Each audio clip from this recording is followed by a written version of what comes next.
Yoi, halo guys, balik lagi bareng gue Odai di channel Kepoin Hewan. Dan untuk di video kali ini gue akan bercerita. Ini sebenarnya video yang lumayan cukup sedih bagi gue. Dan ya cukup sedih lah bagi gue karena gue kehilangan salah satu ikan gue. Ikan yang waktu itu awal-awal gue idam-idamkan dan ya gue excited banget lah ketika gue dapetin ikan itu. Ikan apakah itu? Ikan itu adalah ikan Channa Blaeherii. Kayak gitu guys. Jadi mungkin di video sebelumnya gue jelasin kalau tank yang di sana itu diisi oleh Palmas ini yang ini, Palmas Andy Cherry. Dan itu sebelumnya mungkin bagi kalian yang nyadar, yang paling atas itu dia adalah Channa Blaeherii gitu. Dan Channa Blaeherii ini mati gitu kan ketika ya gue nggak ada di rumah gitu. Jadi seperti di video sebelumnya kan gue jelasin kalau gue 3 minggu nggak ada di rumah. Jadi gue pergi ke kampus gue karena gue melaksanakan penelitian gitu kan. Ya mungkin bagi kalian yang peduli, yang nggak peduli ya abaikan aja gitu kan. Jadinya ya gue harus ke Bogor untuk ya urusan gue itu, dan ikan-ikan gue di sini ditinggal gitu kan.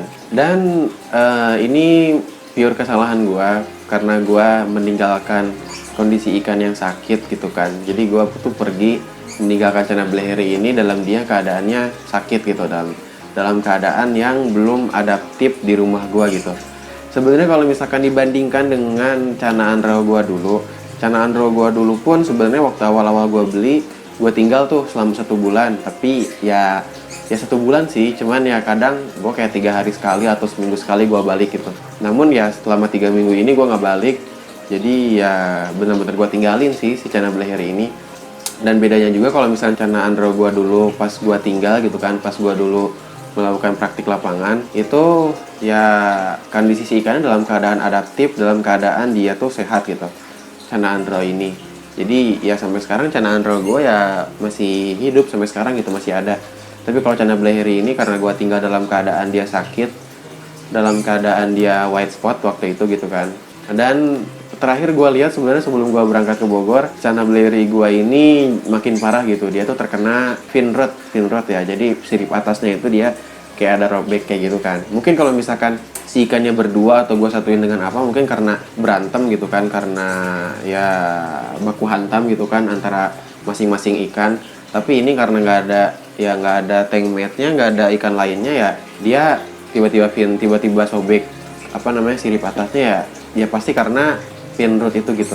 Ya bukan lain karena fin rot sih waktu itu, jadi sobek si sirip atasnya akibat fin rot si Channa Blaeherii ini gitu guys.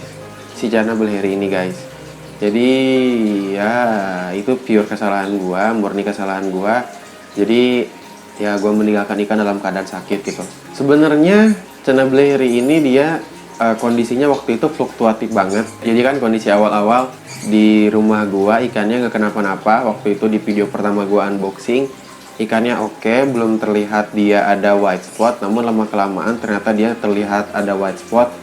Nah di sini pas dia terkena white spot, sebenarnya pas terkena white spot di awal ya, dia itu sebenarnya kondisinya makannya lahap. Dia udah mau makan pelet, udah mau makan tubipex foam, udah mau makan cere waktu itu. Namun lama-kelamaan setelah 2-3 harian dia terkena white spot. Dan waktu itu seperti yang gue jelasin di video sebelumnya ya, gue mengobati ikan gue dengan menggunakan methylene blue. Jadi ini methylene blue yang lumayan mahal, Bleach Egg, the fastest and the safest cure against white spot disease. Jadi ya ini obat untuk white spot gitu kan, yang lumayan ampuh katanya, gue juga kurang tahu.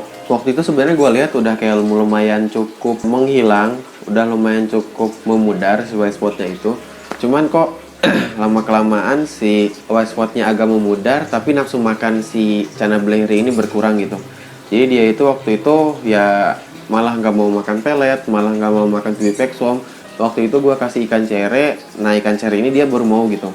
Dan yang lainnya selain ikan cere dia gak mau makan gitu. Jadi nafsu makannya turun, white spotnya turun. Namun pas gue lihat ternyata si finnya ini terkena fin rot gitu, sobek di bagian atas siripnya itu.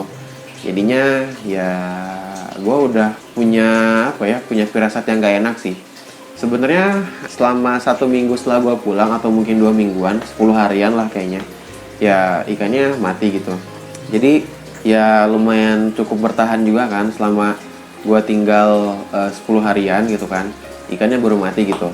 Dan gue nggak bisa balik gitu kan, maksudnya belum bisa balik ke rumah karena ya ada urusan lain, urusan pendidikan gue gitu kan. Jadinya ya si Cana Beleri ini ya mati gitu guys, tanpa ada penanganan khusus gitu. Karena percuma juga sih kalau misalkan gue bilang ke ibu gue ya nggak bakal terlalu ngerti, dan ya gue juga nggak mau ngerepotin lebih. Jadi ya cukup ibu gue untuk ngasih makan, ya itu udah ngerepotin ibu gue lah. Jadi ya gue pasrah aja sih waktu itu Cana Beleri gue mati gitu, karena ya kondisinya waktu itu udah gak mau makan.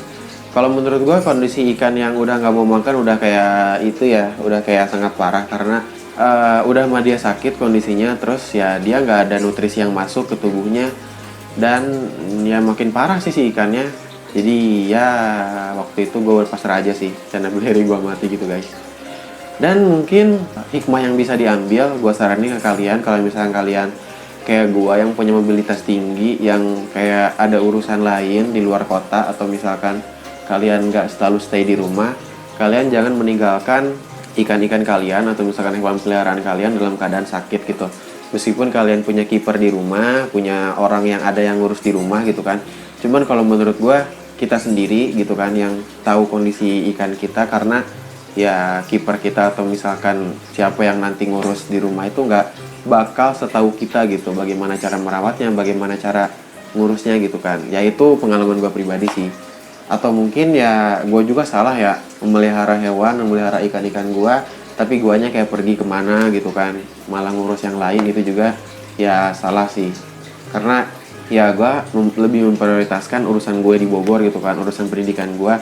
Masa gue memprioritaskan ikan-ikan gue, hewan-hewan peliharaan gue dibanding kayak pendidikan gue gitu kan. Gue juga ya pengen dulu lulus, pengen menyelesaikan pendidikan gue dulu ya, baru mungkin nanti bisa fokus untuk memelihara ikan-ikan gue gitu ya. Atau mungkin ya nanti ada urusan lain, karena ya pandemi kemarin selama 1 tahun itu membuat ya gue mati gaya, membuat gue nggak ada urusan lain gitu kan. Jadi ya gue menggabut, dan ya jadinya kayak gini gitu kan, nggak melihara ikan. Di sini banyak tank, gue kena tank syndrome, gue beli banyak tank dan gue membuat channel YouTube gitu. Dan setelah 1 tahun lamanya gue nganggur, ya gue dipanggil dosen gue untuk melakukan penelitian di Bogor. Ya mau gimana lagi gitu kan, ya gue harus meninggalkan ikan-ikan gue, hewan-hewan peliharaan gue gitu. Dan dijual pun, kalau misalnya gue jual pun nggak semudah itu ya, kayak menjual ikan-ikan yang banyak di sini gitu kan. Dan gue pun dilema antara dijual atau dirawat, dan akhirnya ya gue rawat sih kayak gitu. Agak sedih, agak gimana gitu ya gue. Dan gue pun ngerasa bersalah karena ya gue meninggalkan hewan-hewan gue gitu kan selama 3 minggu ini. Jadi bener-bener 3 minggu gue ya dibiarin aja gitu, nggak gue rawat gitu, dirawat oleh ibu gue aja yang cuma dikasih makan gitu guys. Jadi ya mungkin cukup segitu aja untuk video kali ini. Thanks parah bagi kalian yang udah nonton video ini sampai habis. Jangan lupa like, share, komen, dan juga subscribe di channel ini. Stay kepo di channel Kepoin Hewan. Kepoin hewan, kepoin aja. Bye-bye teman-teman.